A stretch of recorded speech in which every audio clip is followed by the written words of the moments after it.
Isn't it a hard case, Mike McInerney? Yourself and meself to be left here in the bed, and at the feast day of Saint Corba, and the rest of the ward attending on the mass. Is it sitting up by the hearth you are wishful to be, Michael Miskell, with cold in the shoulders and with speckled shins? Let you rise up so, and you well able to do it. Not like meself, that has pains the same as tin tacks within in me inside. Well, if you have pains within in your inside, there is no one can see it, or know of it.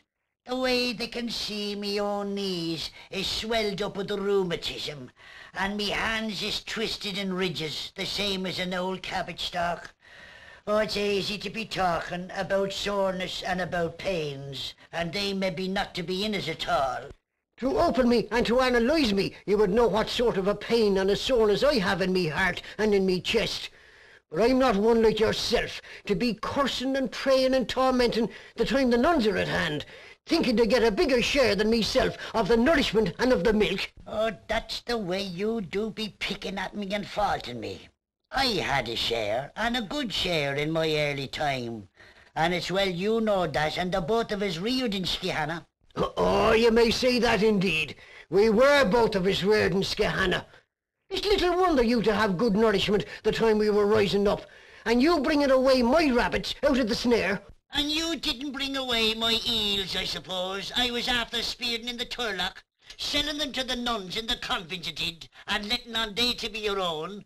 For you were always a cheater and a schemer, grabbing every earthly thing for your own profit. And you were no grabber yourself, I suppose, until your land and all you'd grabbed wore away from you. If I lost it itself, it was through the crosses I met with and I gone through the world. I never was a rambler and a card player like yourself, Mike McInerney, that ran through all and lavished it unknown to your mother. Lavished, this is it. And if I did, was it you yourself that led me to lavish it, or some other one? It's on me own floor I would be this day, and in the face of me family, but for the misfortune I had to be put with a bad next-door neighbour. That was yourself. What way did me means go from me, is it? Spending on fencing, spending on walls, making up gates, putting up doors that they keep out your hens and your ducks from coming in through starvation on my floor. And every four-footed beast you had, from preying and trespassing on me oats and me mangles and me little lock of hay. Oh, to listen to you, and I striving to please you, and to be kind to you, and to close my ears to the abuse you would be calling and letting out of your mouth. To trespass on your crops, is it?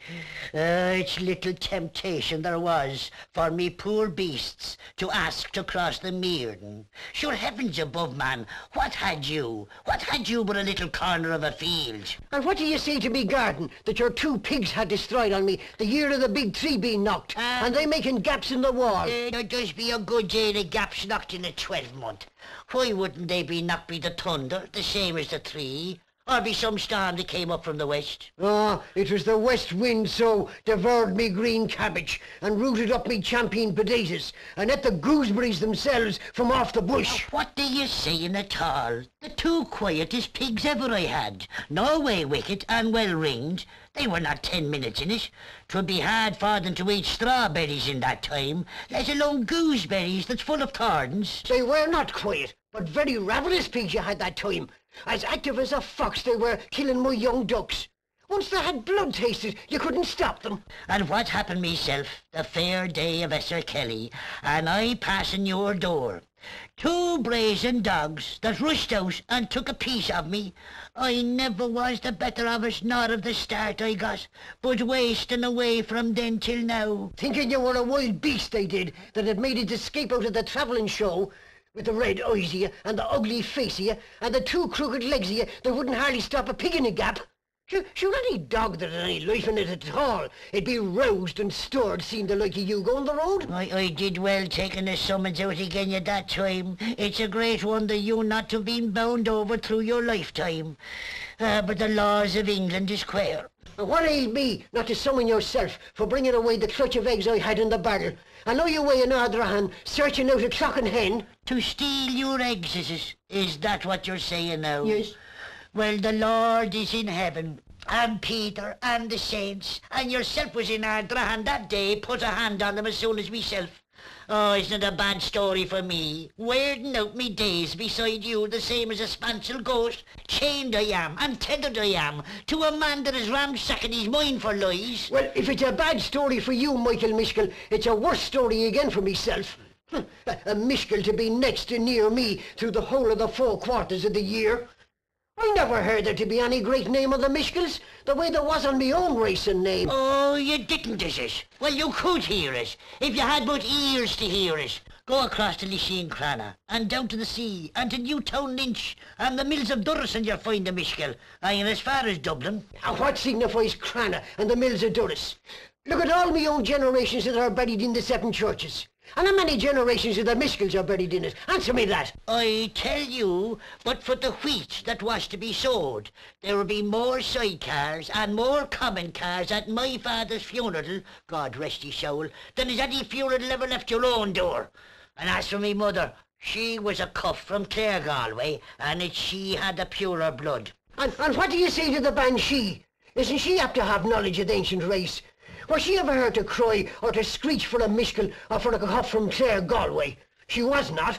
But for the 6 families, the Hineses, the Foxes, the Fahys, the Dooleys, the Hennessy's and the McInerneys, it's of the nature of the McInerney she is, I'm thinking, crying them the same as a king's children. Well, it's a great pity, the banshee, not to be crying for yourself at this minute, and giving you a warning to quit your lies and your chat and your agging and your contrary ways.